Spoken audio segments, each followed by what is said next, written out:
লাশ পুরানো ইসলাম সমর্থন করে না, আমরাও সমর্থন করি না। লুটপাট ইসলামও সমর্থন করে না, আমরাও করি না। এটা নিয়ে কোনো কথা প্রশ্নই আসে না। এবং এর ব্যাপারে আইনি যে ব্যবস্থা, সেই ব্যবস্থা নিয়ে আমাদের কোনো আপত্তি নেই। ইসলাম ব্যাখ্যাতে লাশ পুরানো এটা একটা ঘৃণিত কাজ। কোনো লাশ, মানুষ পুরানো এটা অপরাধ, গুরুতর অপরাধ। মানুষ পুরানো মুসলিম শরীফের হাদিসে আসছে যে মানুষ পুরানো এটা কি গুরুতর অপরাধ, এটা কবিরা গুনার মধ্যে পড়ে।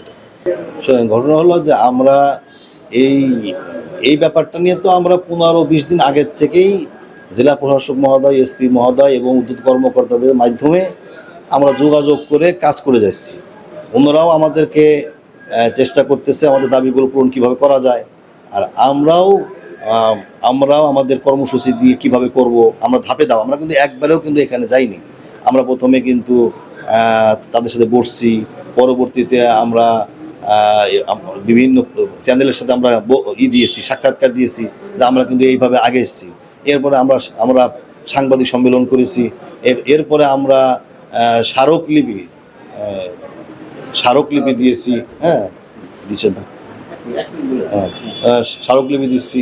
এই বিষয়গুলো নিয়ে আমরা চাচ্ছি যে আমাদের সুন্দর সমাধান হওয়ার জন্য ওই পথে গিয়েছি। আব্বাসী সাহেব যে কথা বলেছে, এটা একটা জায়গায় আসলে অনেক অত উৎসাহিত অনেক কিছু বলতে পারে, কিন্তু ওনার ব্যক্তিগত ওনার ওপিনিয়ন, এটা আমাদের কমিটির কোনো সিদ্ধান্ত না।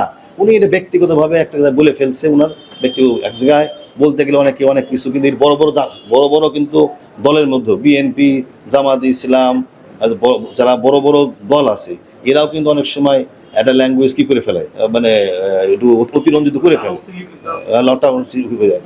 ওই হিসেবে উনি হয়তো বলে ফেলছে, কিন্তু আসলেও ব্যাপারটা ওরকম না। আমরা শান্তিপূর্ণভাবে সমস্যা সমাধান করতে চাইছি, শান্তিপূর্ণভাবেই আমরা এগিয়ে চেয়েছিলাম। এবং যে ঘটনাটা ঘটছে এর জন্য আমরা দুঃখিত, এবং আমরা চেয়েছিলাম সুষ্ঠু সমাধান হোক। এই সমাধানের ক্ষেত্রে আমরা এই জ্বালাও পুরাও, লাশ পুরানো, এর সাথে আমাদের ঈমান আকীদা রক্ষা কমিটি, আমরা কেউ ন্যূনতম জড়িত নাই, উস্কানি নাই এবং সাপোর্ট নাই, আমাদের কেউ জড়িত নাই এর সাথে।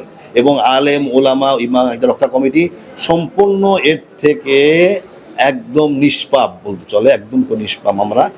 এবং আমাদের এই কমিটিতে আপনি জানেন সুন্দরভাবে করার কারণ করবো এই জন্যই আমরা সর্বদলীয়, এমনকি বিএনপি, জামাত ইসলাম, খেলাফত মজলিস, ইসলামী আন্দোলন, হেফাজত ইসলাম, সব লোককে একত্রিত করেছি, রেখেছি। কারণ কি, যাতে কোনো উচ্ছৃঙ্খল না হয়, সবার সহযোগিতায় আমরা সুন্দরভাবে কাজটা সমাধান করতে পারি। এই জন্য আমরা এর সমর্থন করি না। যারা করছে এটা আমাদের ব্রেনও ছিল না, আমরা ভাবতেও পারি না, এখনো কল্পনাও করতে পারি না যে একটা মানুষ এরকম কাজ করতে পারে।